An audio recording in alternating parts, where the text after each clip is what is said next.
What's up guys, just Messi here, welcome to a brand new video and welcome to a video today talking about the Olympic Games in Rio 2016. So the football actually starts tomorrow night and today I'm going to show you some of the best players that will be partaking in the tournament. And there are quite a few big names that will be playing in the Olympic Games for their countries, and some players you may not be fully aware of that are playing, but one team in particular, the German team, is absolutely stacked. And one thing you should remember about the Olympic Games is a simple fact: a team can't be full of like 25-year-olds. It has to have a certain amount of youngsters and just a few players over a certain age limit. So it's very similar to what they do in the under 21 tournaments, guys. So before you get any further, as always, if you can smash 1,500 likes, that'd be absolutely awesome. If you're to my channel, click that subscribe button for daily FIFA content. In the comments below, who do you think will get the gold medal? And by that I mean the men's football event, guys. And also finally, if you missed today's first video, we're down below in that description box. You know schedule 8 of his transfers, and after 9 PM is the second video of the day. So just a couple of points before I actually show you the players. I tried to include as many nations as possible, otherwise it'd basically be a mixture of the Germany, Brazilian and Argentina team. Those that actually want to watch it, it does start this Thursday, again tomorrow, the 4th of August. I think it's at 5 PM. I believe it's also a day before the ceremony starts,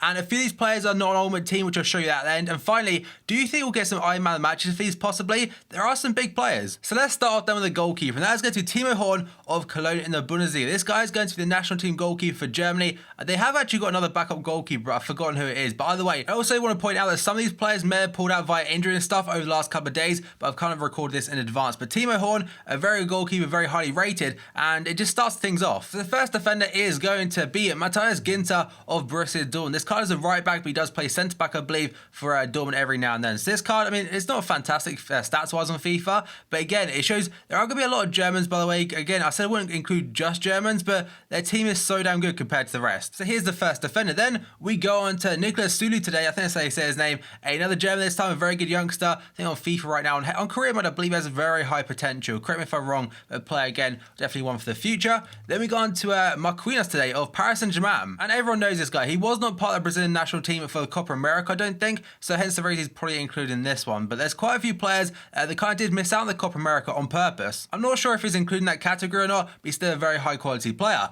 Then we got to midfield, and first up, Julian Brandt of Bayer Leverkusen. And this guy has very high potential in career mode as well. So Germany, they've got a lot of players that didn't go to Euro 2016 because they've got that much depth in essentially every single position, and they've got so many good youngsters. And they have a slight advantage due to the fact that the Bundesliga, it actually starts a little bit later than the other leagues. I believe the Premier League obviously starts next weekend, but I think the Bundesliga is still about 3 weeks away. So I imagine most of the clubs are absolutely fine their players going away just a little bit of pre-season, because they still get some match fitness and stuff, whereas players from the Premier League, most of them have their sights set on next weekend's openers. And I remember a couple of weeks ago, Loris Karius, the Liverpool goalkeeper, he did actually say that he had a conversation with Jurgen Klopp, and Klopp said, I don't really want you going to the Olympics because he wants him to be the first team goalkeeper. But now, obviously, he's broken his hand. And now we go to the captain of the Nigerian team, I think, and that is going to be John Obi Mikel of Chelsea. So Chelsea, they're probably absolutely fine on going away to the tournament because, to be honest, he doesn't really play too many minutes. I'd say he's one of the more recognisable Premier League players going to the tournament, and also this tournament goes from the 4th of August until the 20th, so a 16-day event, and that's one of the reasons a lot of Premier League clubs are pulling out of it,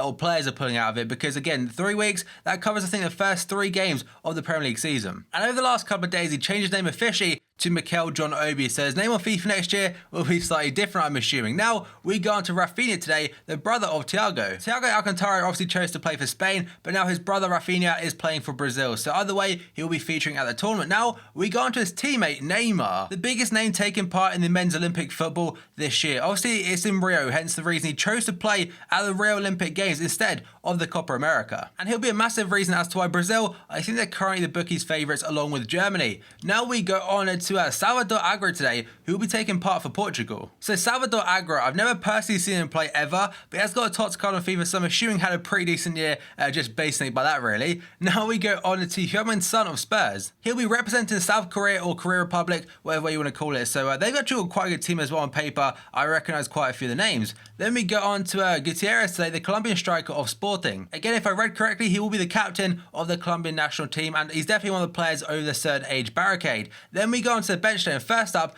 Rudy, the Argentine goalkeeper. So Geronimo Rudy, who has a fantastic name, like I say it every time, has been linked a lot recently to Manchester City to become their goalkeeper in the future. So Pep Guardiola are apparently interested in him, currently playing for Real Sociedad, I believe, or potentially his old club in Uruguay. So I've just checked, he is still at Maldonado, and he is currently linked to Manchester City. Now we go on to Ali Adnan today. This guy is from Iraq. So in game he's pretty good, being a very good silver card in the Serie A very good long shot in, by the way. And finally, he's one of the few players on the Iraq national team roster for the Olympics that's actually on FIFA Ultimate Team. Then we go on to Lars Bender, and I'm pretty sure both him and his brother Sven, who plays for Borussia Dortmund, are both on that list for the German national team. So that's pretty cool. Again, shows their depth. Then we go on to Herving Lozano today, a player, a Mexican, that's been linked a lot as of late to Manchester United. I've heard a lot of good things about him in regards to him being a massive talent and stuff, and it wouldn't surprise if a European team does pick him up very soon. Currently playing the Mexican League, I think, for Pachuca. And another big name for the Brazilian national team is going to be Felipe Anderson of Lazio. I think apparently in real life he's a bit of a troublemaker in regards to a contract, but I may have read that slightly wrong. By the way, Felipe Anderson, very good card on FIFA for the team. If they do Iron Man match cards, potentially a very good one in him. And now we've got a Swedish silver by the name of Robin Quaison, a player, I'm not gonna lie, I've never seen him in real life, but he's quite a good card on FIFA for the team, hence why I've included him. And most of the big names from the Swedish team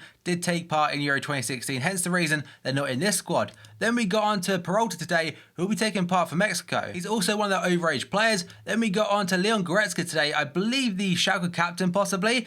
He's going to be in the German midfield. And it just shows how good the youth setup in Germany is, because they've got so many players playing not just for their Euro 2016 squad, but also their Olympic team as well. Then we got on to Angel Correa today of Atletico Madrid. He will be playing for Argentina this summer, and I'm looking forward to seeing how well he does in the tournament. Then we got on to Yusuf Poulsen, one of my favourite silvers in this game, the Silver Ibra, playing for Denmark. So I'm quite interested to see if he's anything like he is on FIFA in real life, like a big tool man that's also very good on the ball. Then we got on to Hyun-Jong Suk today, who is on loan from Porto to Trabzonspor, and he's in the South Korea team. Then finally we have got Gabriel Barbosa of Santos. So he's one of the few players that took part in both tournaments this summer, either the Copa America and the Euros, and of course the Olympic Games. So he's part of the Brazilian national team at the Copa, who failed massively, but now will try and redeem himself a little bit, although he didn't really do too much wrong, to be honest, at the Olympics. So here's just a quick brief rundown of players I've chosen so far, and there are a few more players I will show you in a second. So there's the players on the bench and also on the reserves. And now we've got 4 players that have either pulled out of the tournament via injury or did not make the final squad. So first up, Fernando Praz, the goalkeeper for Brazil. So he only recently pulled out the Brazilian national team, I think at the end of July on the 31st, but was replaced very quickly, and I think it was definitely one of the overage players.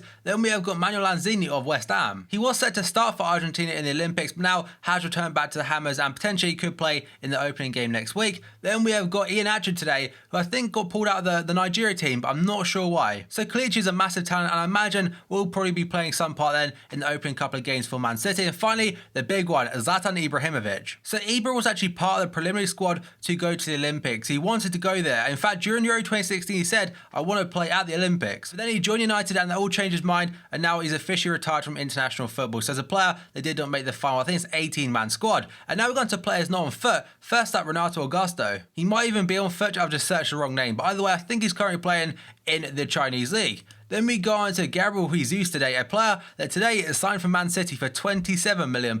So he currently plays for Palmeiras, and it's a player that is on head-to-head right now, but not an Ultimate Team, but will be on there next year, but only joins Man City after January. And the final player is one that's not on FIFA Ultimate Team. Such a player will be new to the game next year. That's going to be Asano of Arsenal. And it'll be the first time that Arsenal fans could probably get a proper glimpse of Takuma Asano, the new striker, who they signed from the Japanese league. So guys, that's going to be the end of the video. If you enjoy it, smash the like button. 1,500 likes would be absolutely awesome. If you're to my channel, click the subscribe button for daily FIFA content. In the comments below, let me know who you think will win the Olympic gold for the men's football at the Olympics. And finally, if you missed today's first video, down below in the description box, guys. 8 transfers, and after 9 PM is the second video of the day. So thank you for watching this video, and I'll see you next time.